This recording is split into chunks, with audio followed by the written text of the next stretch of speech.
안녕하세요. 낚시꾼입니다. 오늘은 선형 독립과 선형 종속에 대해서 간략하게 이야기해 보겠습니다. 지난 시간에 스팬이라는 개념에 대해서 이야기했고 선형 결합에 대해서 이야기했습니다. 이제 이 선형 독립과 종속이라는 개념은 그거의 연장선에 있는데요. 일단 본격적인 내용을 이야기하기 전에 간단한 예를 들어서 좀 왜 이 개념을 이야기하는지 한번 설명을 한번 해보겠습니다.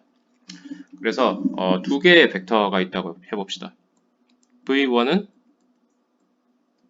1, 0. 뭐 제가 항상 드는 간단한 예들 있죠. V2는 0, 1이 있어요.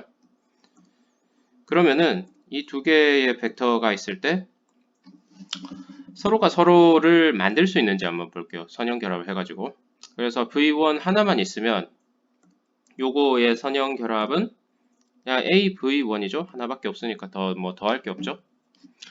근데 요거는 A0이라고 표현을 할 수가 있는데 요게 0, 1이 되게 만들 수가 있을까요? AV1에서는 이 Y좌표에 해당되는 얘가 0으로 고정이 되어 있기 때문에 A에다가 무슨 짓을 해도 1이 되게 만들 수가 없어요. 그래서 이건 불가능합니다. 그쵸? 마찬가지로 V2도 A를 앞에 곱하면은 0A가 되는데 얘가 1, 0이 되게 만드는 거는 불가능합니다. 왜 그렇죠? 0도 1이 될 수가 없죠. A에다가 어떤 수를 집어넣어도 그렇죠? 그래서 이것도 안 됩니다. 그래서 V1하고 V2는 서로 선형 결합을 가지고 만들 수가 없어요. 그렇지만 이제 V3라는 게 있어가지고 이렇게 2, 1이다. 그러면은 얘는 V1과 V2를 가지고 이제는 두 개입니다. 두 개 모두 사용해서 선형 결합을 해가지고 만들 수 있느냐. 한번 해볼까요? 요 두 벡터 AV1과 BV2를 더하면은 선형 결합이 되죠. 그러면은 얘는 잠시만요. 그러면은 얘는 A 곱하기 1, 0 더하기 B 곱하기 0, 1. 그래서 요거 두 개를 더하면은 A, B죠. 그럼 얘는 적당히 A하고 B의 숫자를 줘가지고 이 1이 되게 만드는 게 가능합니다. 그렇죠? 이걸 하려면은 A는 2를 주고 B는 1을 주면 됩니다.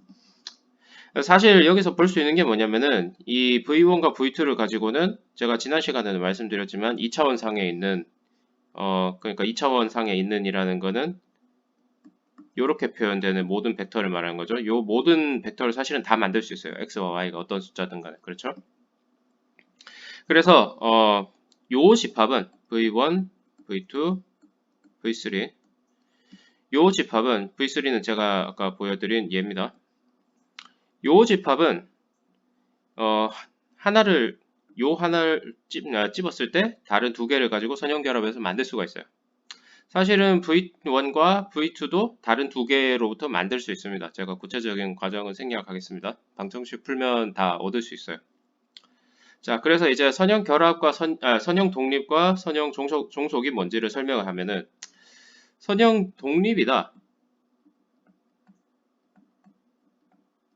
영어로는 linearly independent라고 부르는데 어떤 벡터들의 집합이 있을 때 이 선형 독립이나 선형 종속이라는 개념은 벡터들의 모임에 대해서 이야기합니다. 어떤 벡터들의 모임이 v1부터 vn까지의 요 벡터들이 선형 독립이라는 거는 어떤 하나를 집었을 때 다른 걸로부터 선형 결합을 해서 만들 수가 없다는 의미예요. 반대로 만들 수가 있으면은 선형 종속이라고 이야기합니다.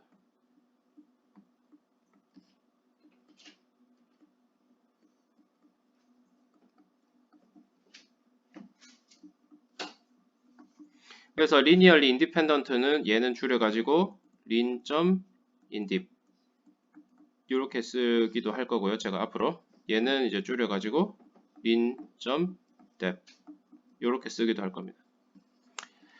자, 그래서 선형 독립과 종속의 개념에 대해서 이제 설명을 드렸는데 기하학적으로도 당연히 이제 의미가 있어요.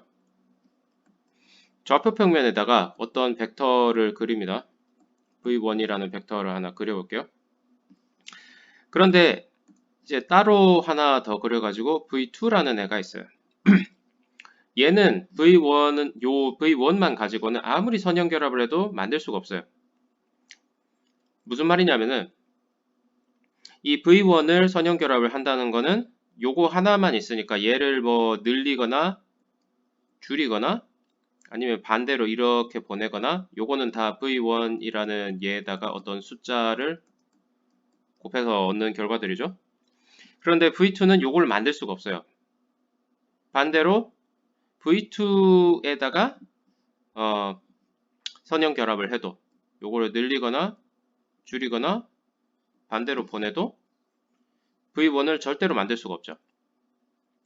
하지만 예를 들어서 V3라는 요 제3의 벡터가 있는데 얘는 V1과 V2를 이용해서 만들 수 있냐 하면은 만들 수가 있습니다. 그래서 사실은 평행사변형 법칙이라는 걸 쓸 수가 있는데요. V2에서 대략 이만큼, V1에서 대략 이만큼 가면은 아마 한 이 정도 잡으면 되겠네요. 그러면 여기서 2까지 간 거랑 여기서 2까지 간 거랑 평행사변형을 그리면은 제가 그림을 좀 못 그렸는데 적당히 잡으면은 만들 수가 있습니다. 그래서 사실은 제가 저번에 말씀드렸던 것처럼 평행사변형을 그린다는 것은 하나의 벡터에서 이만큼 끝점까지 간 다음에 다른 하나를 그 끝에 붙였다 이런 의미로 해석할 수 있죠. 그래서 V3는 V1과 V2를 가지고 적당히 늘리거나 더하거나 해가지고 만들 수가 있어요. 그래서 선형 독립과 선형 종속을 지금까지 설명을 드려보았습니다. 그럼 오늘은 여기까지 마치고 다음 시간에는 이제 기저라는 거에 대한 설명을 드리겠습니다. 기저가 뭐냐면은 기저는 어떤 그 차원의 벡터를 만드는데 쓸 수 있는 그런 재료를 의미하는데 최소한의 재료를 의미합니다. 그게 무슨 의미인지는 다음 시간에 좀 더 자세히 말씀드리겠습니다. 시청해 주셔서 감사합니다.